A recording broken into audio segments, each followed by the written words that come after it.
Bem-vindos e bem-vindas a Urucuia, um podcast feito para te ajudar a ler Grande Sertão Veredas e outras obras do nosso amado João Guimarães Rosa.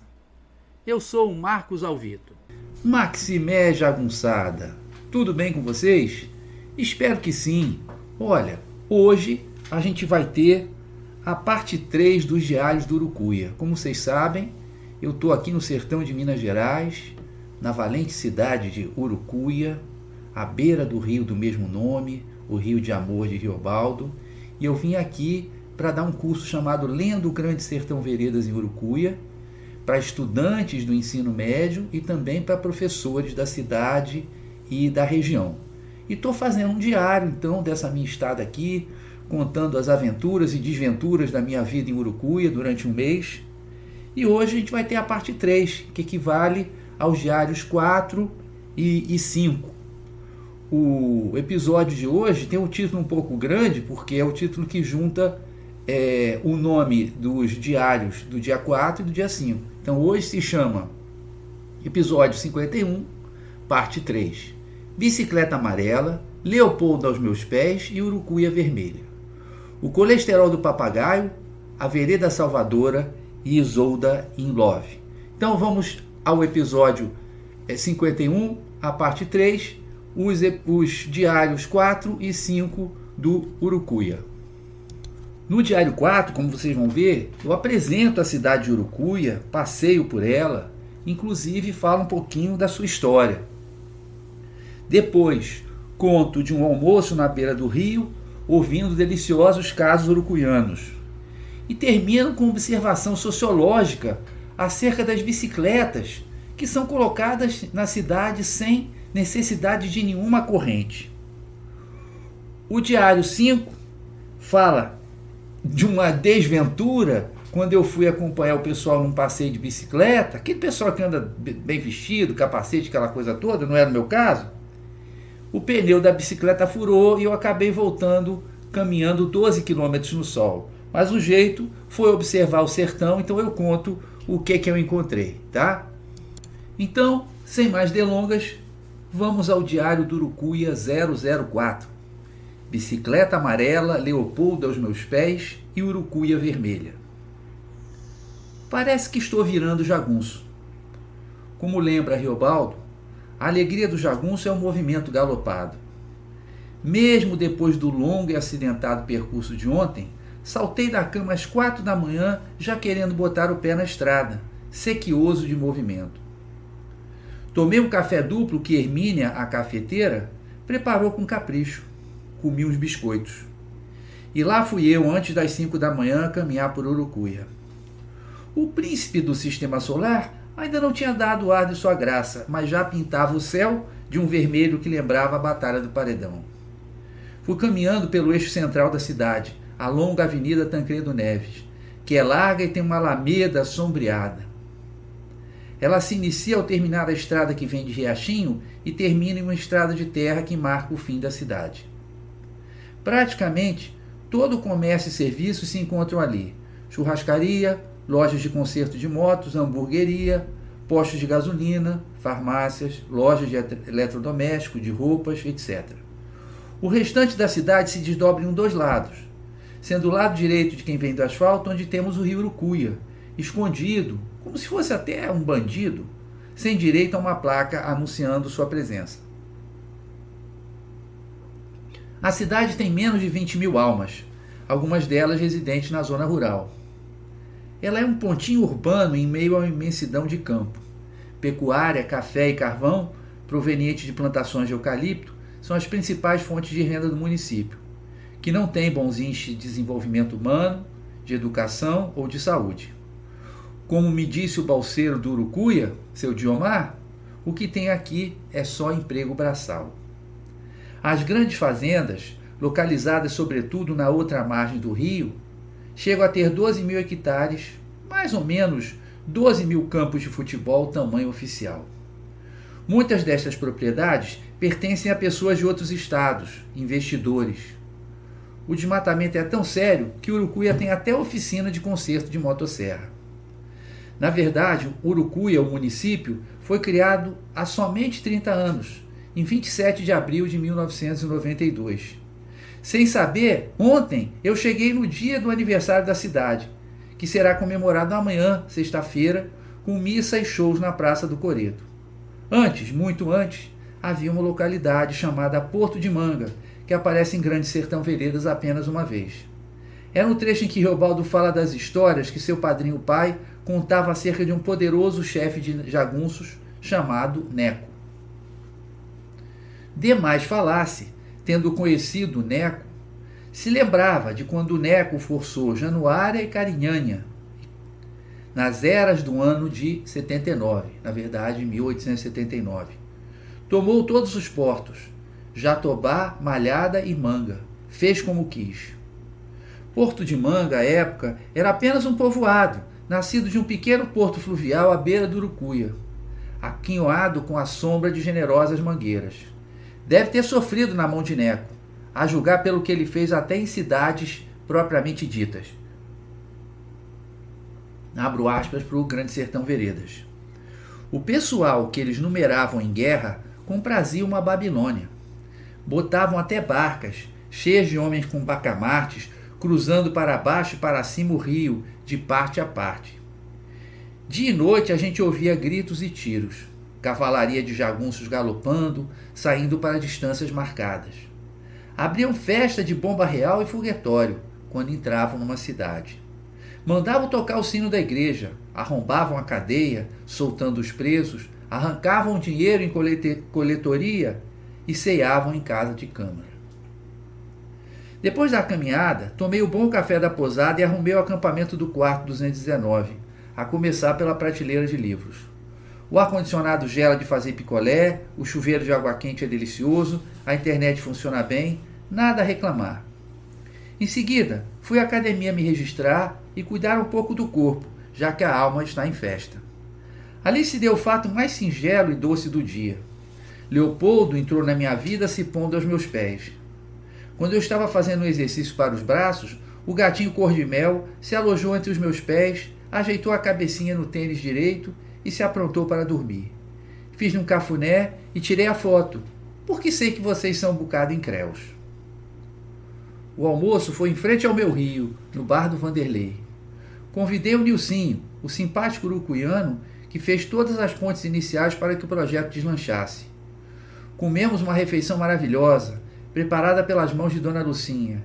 Pedaços de peixe frito à milanesa, arroz, feijão de corda e uma salada caprichada. Seu Vanderlei sentou à mesa conosco, e aí foi um festival de histórias e gargalhadas. Falaram sobretudo da festa de Santo Antônio no povoado da Serra das Araras, que atrai gente de todo o sertão e até de outros estados. Mas, sertanejos sábios que são, os dois se interessam mais pelo ir do que pelo chegar. Nilcinho vai caminhando com um grupo de amigos fazendo patuscada pelo caminho. Seu Vanderlei idem, só que a cavalo. Adotaram a máxima de Reobaldo, tendo ou não lido o livro. O real não está na saída nem na chegada. Ele se dispõe para a gente no meio da travessia. Em seguida, fui à escola acertar alguns detalhes dos cursos que começam na terça-feira. Os deuses são bons e as duas turmas estão lotadas. Já está dando um friozinho na barriga que ajuda a pensar e inventar coisas novas. A GAN, que empurra a gente para fazer tantos atos, dar corpo ao suceder, como diz Reobaldo. Mas não fui de carro. Depois da presepada que armaram ontem, deixei o burrinho e a Agripina de castigo no curral, sem sair nem para ir na padaria. Aluguei uma bicicleta amarela para passear por Urucuia todo pimpão. Ainda não arrumei o nome para ela, mas bela e elegante desse jeito, tá com jeitão de Isolda. E por falar em bike, a cena mais impressionante de hoje. Fui ao supermercado comprar um chocolate para comer com café. O estacionamento das bicicletas era normal. Afora um detalhe: nenhuma estava presa com correntes. A pessoa chega, encosta a bicicleta, volta e a bicicleta está no mesmo lugar. Simples assim. Igualzinho ao Rio de Janeiro, não é, minha gente? Terminou então aqui o Diário 4. Agora, vamos daqui a pouquinho ao Diário 5. O meu Diário 5 de Urucuia tem um nome um pouco estranho de O Colesterol do Papagaio, A Vereda Salvadora e a Isolda in Love. Só pode ter sido coisa dele. O Anhangão, o Dianho, o Manfarro, o das Trevas, o Temba, o Satanão, o Não Sei Que Diga, o Chu, o Tralha, o Dubadubá, o Grão Tinhoso, o Arrenegado, o Beuzebu, o Cujo ou qualquer outro nome que ele tenha. O fato é que só pode ter sido ele que armou essa para mim. Como sempre ocorre nesses casos, parecia uma maravilha. Acordar cedo e pedalar junto com o Nilcinho e uma rapaziada, como parte das comemorações dos 30 anos da cidade de Urucuia.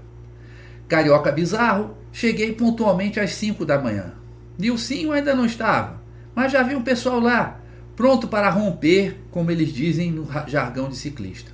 Olhei para eles, roupas de lycra coloridas, coladas ao corpo, capacetes com luzes de boate, bikes equipadas com faróis de milha. Parecia que iriam fazer o Tour de France com etapa em Montes Claros. Eu não tinha espelho, mas sabia muito bem como estava. Calção de ir à praia, camiseta sem mangas, boné azul sem luz alguma, nem de vagalume e bicicleta idem. A turma disfarçou melhor que podia o desprezo mortal e partiu pedalando forte.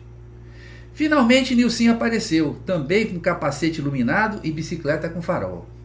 Ainda bem, porque era de noite.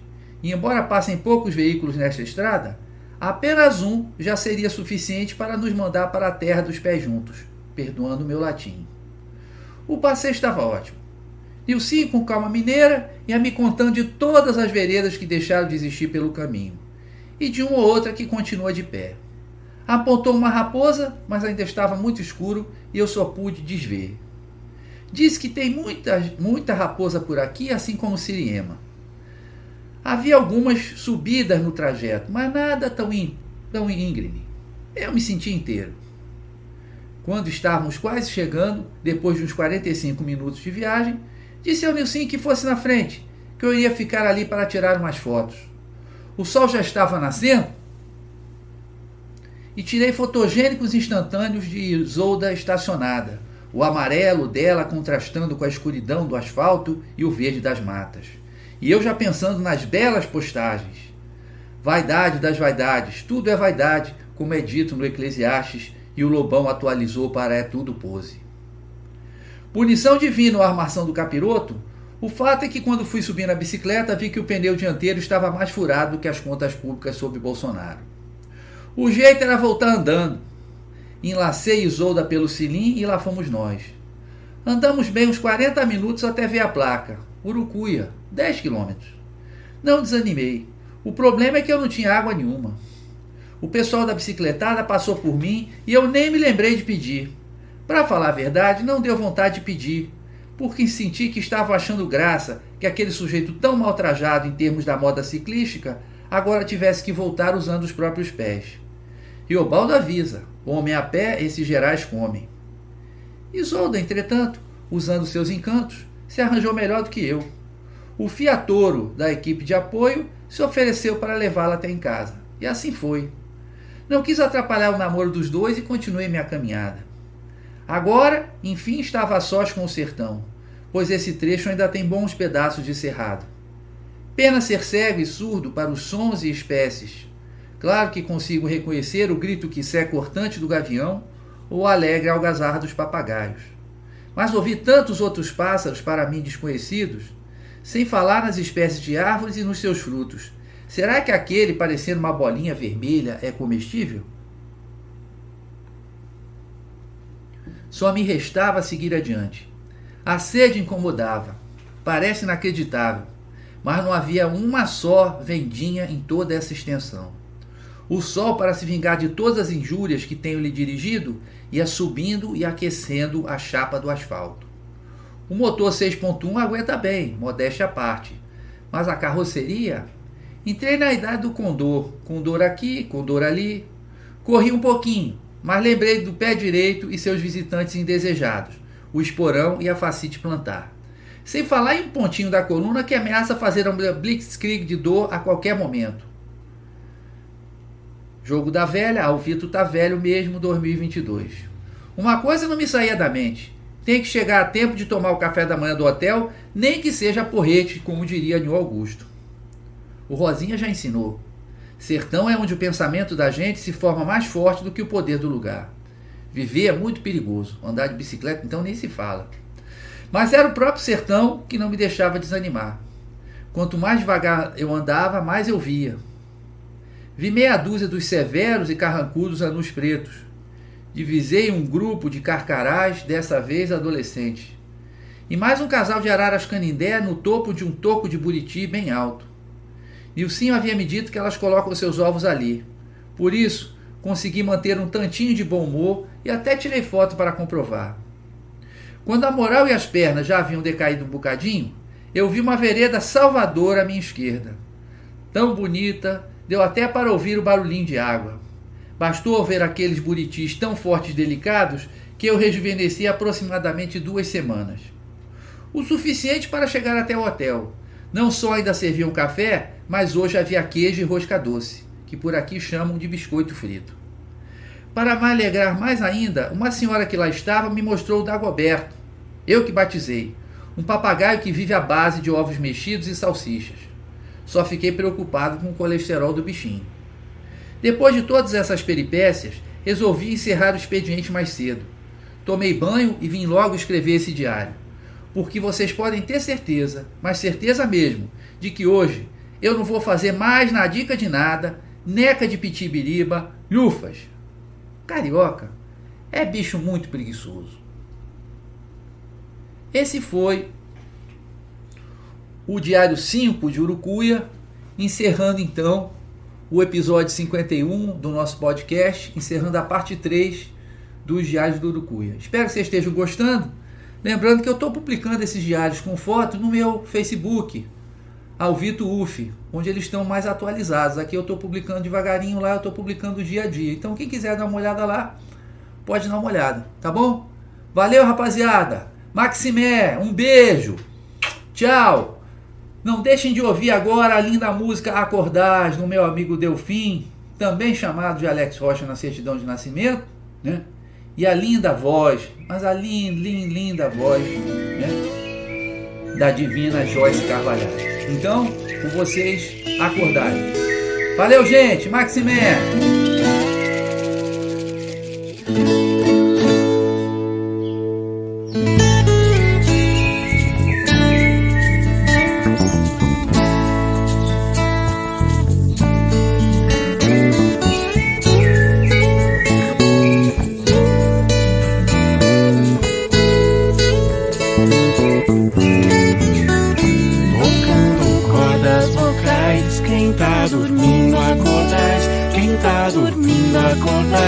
Quem tá dormindo, acordais, a casa agora adentrais. Quem tá dormindo, acordais, quem tá dormindo, acordais, quem tá dormindo, acordais. Peço licença ao Senhor, trago cantigas de paz, viola fina ensaiando, o pôr do sol nos quintais, passarinho vem se achegando, som entre os laranjais. Quanto mais vozes cantando, mais alegria.